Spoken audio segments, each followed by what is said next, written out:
Hello and welcome back to Josh Roddy YouTube. Today we're going to be talking about what tee should you use. Now, it's a very important thing for seeing how this driver reacts to different tee heights and picking one that definitely performs best for you.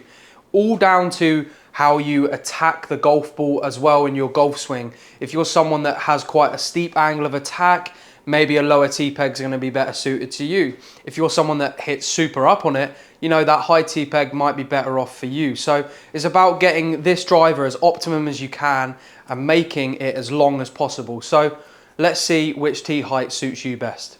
Before we dive into it, thank you for all the support, but make sure you like this video, press subscribe, and also turn on them bell notifications to be notified whenever we post a video.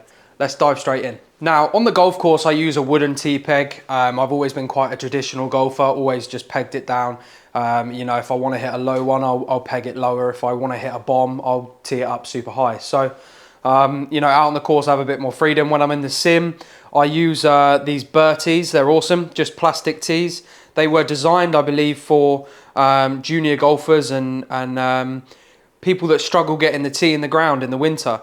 A super cool design, just a basic plastic tee. They come in 8 different sizes and they're super easy to use. So especially in the sim, I love using them, and it's great to talk about different tee heights because they do it so well. So I hit 10 balls with 2 different tee heights, one being a higher peg, one being a lower peg.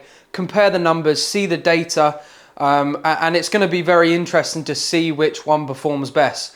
I believe I already know which one performs best for me, but it would be great to see the numbers in data form here. Okay, so we're going to start off with number 5. Now, this is my low tee peg height, and this is more for a fairway finder for me.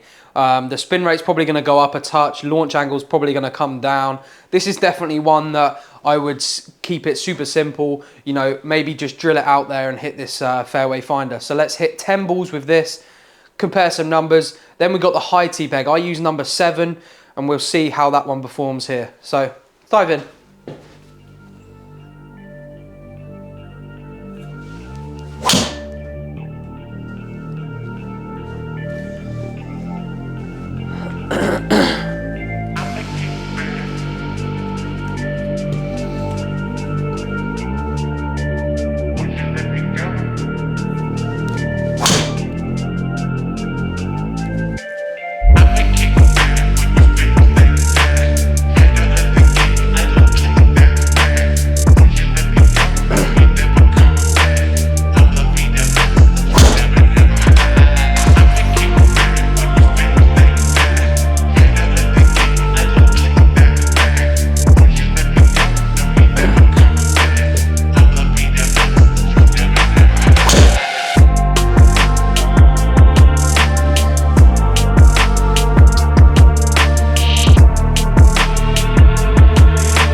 She is probably saving the best till last. Wow, this is on the line.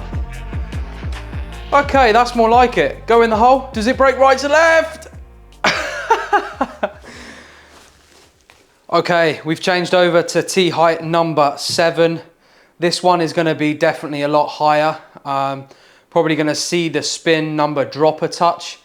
Carry's going to probably go up. Swing speed's probably going to creep up as well. So let's get some data.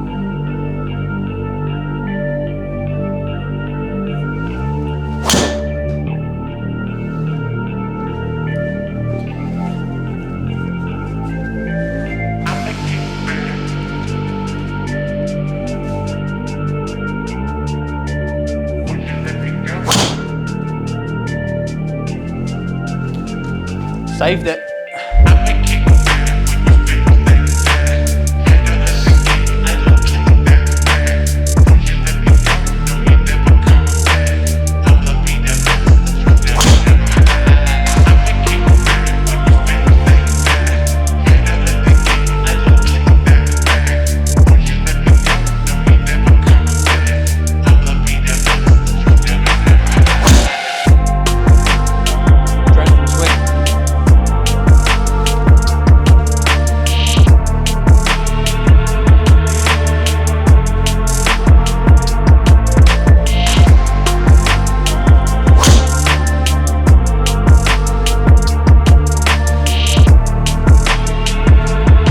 Oh my God, could this be it? No, I haven't. No, no, no, no. Oh my God. Wow.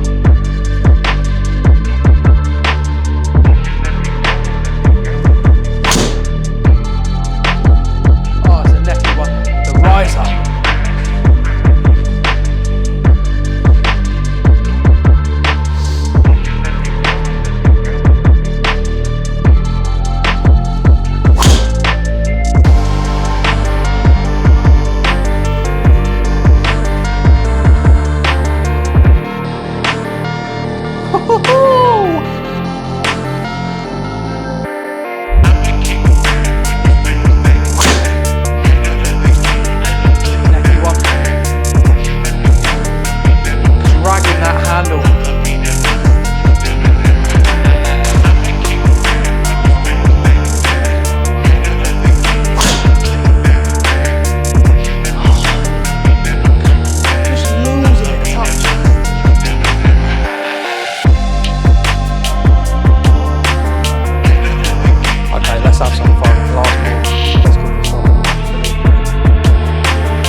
There she is. That's the ripper. Oh, softest bounce on that green. Let's compare some numbers. Okay, so my favourite part, go up to the analysis and we can see 10 shots with each club. Driver was the first one, freewood was the second one. So, we got some interesting data here. Ball speed straight away went up 7 miles an hour. Launch angle pretty similar, which is very interesting. Super interesting to see that the T-peg went up. My launch angle didn't actually go up by much.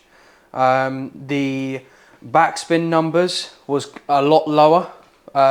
You know, 200 RPM lower with the higher T-peg, which I'd expect. Side spin number, you can see that with the higher T-peg is less than the smaller T-peg, all down to spin rate. The descent angle was obviously a little higher with the higher T-peg. Offline, it actually equated to 0 degrees offline and 26 right. So, you know, you can see that my older pattern with that lower T-peg definitely comes back into play. My tendency is to get a bit steep and over the top. So, you know, that lower T-peg doesn't really do well for me because it brings back in that pattern. The peak height was 92 feet versus 83 with the lower T-peg, and carry number was 20 yards longer, and the total being 20 yards longer as well. So, you know, when you look at the two T-pegs there, actually realistically, for me, that higher T-peg is a lot better. You know, getting me hitting up on it maybe a little bit more, getting out of my old ways and hitting up on it is really good for me. You know, you might be a guy at home that, you know, hits up on it too much and scoops underneath it. So a lower T-peg might bring them numbers more optimum for you. So, you know, I say this in every video, it's about finding what works best for you, not for me. And understanding that just because a higher T-peg works for me doesn't mean, you know, it's going to be the same for you. But that's my numbers. Very interesting to see that. And yeah, if you did enjoy that video and you learned anything new, you know, T height is something that's not spoke about a lot, but is very, very important when it comes to that driver. You know, that's the only time in the round that we get to peg it up. So make sure you're pegging it up the right height and an optimum height for you. You could be hurting your golf game rather than helping